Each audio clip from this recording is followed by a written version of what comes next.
Hey, I'm Scotty B with Treehouse Trade School. I'm here at the South Carolina Botanical Gardens, and we're going to look at a couple different types of pathways. We're going to cover at least four. Might have a couple extras. So we're going to look at some pros and cons, a little bit of a cost analysis, and then we'll walk on them too and see how they feel. All right, so this first one is gravel and sand, and really this is a couple different types of gravel in here, but there's it's probably a crusher run, like a granite that comes out of the crusher with some sand included. And if you can see here, there's a couple different types. So there's some really fine stuff on top, and then there's a bed of some tougher gravel. Now that holds in place pretty well, but it only works for a certain slope. You can see here, this is probably like a 3%, 4% grade, and if it has too much water accumulation, like right here, you can see where it starts to carve out. The water will start to carve out and wash the lighter weight sand down the hill. So you got to be careful not to do too much of a grade there, but this is pretty nice to walk on. It looks nice. But you can't get too sloped with it, or it will wash the gravel, or I'm sorry, it'll wash the sand. Okay, this is a brick pathway. This is going to be one of the more expensive types of pathways. This requires some edging. I mean, you could get by without the edging, but here is a hard plastic edging, and it could be metal as well, but it also has a bed of sand underneath of it, and the sand has to be leveled out. You might even need some gravel underneath that sand, depending on how what kind of soil you have. Isn't this beautiful? This is nice. This was very durable. This will last forever. I mean, nothing lasts forever, but it will outlast a lifetime. And you can use other different types of stone here too. You could do some flagstone. Some certain types of flagstone are not quite as even, but if the stone is jagged or uneven, then you would lay the stone down first and then cut the edges with a saw, and then put the edging in place after that. That's one way to do it. Another way would be to put the edging in, and then you have to cut every stone to fit the edging.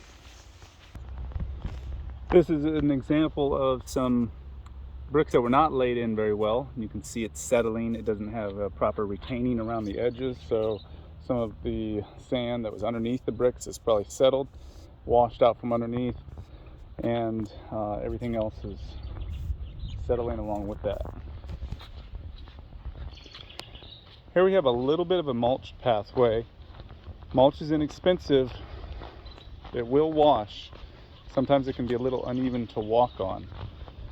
So I like to get double ground mulch if doing a mulch pathway.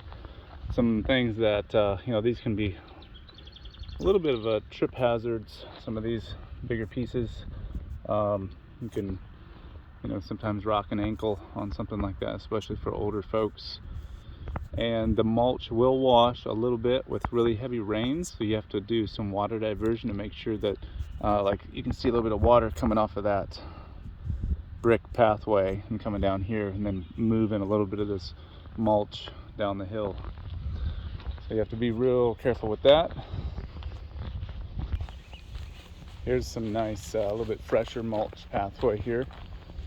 Again, you could use leaves, you could use straw. I wouldn't want to use pine straw here because it's kind of slippery. You can see where some water is coming down here and cutting through, and there's a little bit of a depression where the water is moving through. You have to consider that with any pathway, even concrete, because if you don't do proper water drainage and movement, then the water can move over a pathway, even if it's concrete, and wash out from underneath on the downhill side of the pathway. And here we are with just some grass. This is clover, some grasses. This is a live living pathway here. That works too. If you have some damage, you could run into areas like this where the grass is lost and then you're left with hard pan, clay, or erosion. And then what we're coming up on here is sand pathway. This is on the Heritage Trail at the Botanical Gardens, so they are considering all of the different types of environments from the upstate to the low country. And here we have just sand. This is nice, soft, white sand. If you ever try to ride your bike on sand, you'll know how difficult that can be. But it's nice to walk on. You do lose a little bit of traction, you know, it's like walking on the beach.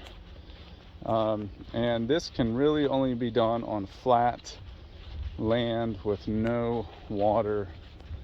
If you have, see, this whole area is really flat here. It's also on the ridge. It's on the top of a hill, so you have minimum water washing. And even with that, the water that still lands on this in really heavy rains can wash some sand downhill. So you might need a little bit of retaining to keep that in place. But of course, this is one of the easier ones on the feet. It's light colored, so it's not going to get quite as hot as like dark colored bricks would, so it might be a little cooler on your feet. And can only go in flat areas. The bricks, the hard surfaces, could go on your very steep stuff. Also, the grass works pretty well for steep areas. The best grasses to use if you're going to have a lot of erosion might be crabgrass and Bermuda grass in this this region. However, the thing I don't like about crabgrass and Bermuda grass is it does spread into your gardens a little bit, but it depends on what your garden looks like. Here you can see a lot of there's wildflowers and grasses and a lot of stuff that's not really bothered by the Bermuda grass here. And then back onto this, this is some more of the gravel and sand and gravel pathway.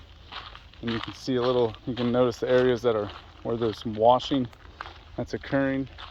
I wouldn't want to do this on much more than a 7%, 10% grade at most. And one thing about this is if you drop a cell phone on it, your cell phone can land on these big rocks and crack your screen, which I did yesterday. I was walking through the garden. You notice this area that's a little steeper.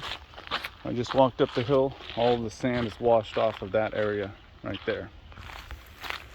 All right, so to recap, the cheapest pathway is either the grass or the mulch.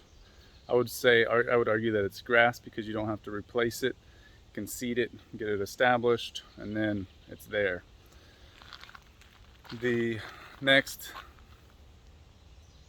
least expensive would be mulch or leaves. Leaves can be a little bit hard, they can blow around, so mulch is better because it stays in place. And then the next least expensive is the gravel and sand, which is what we're walking on right now.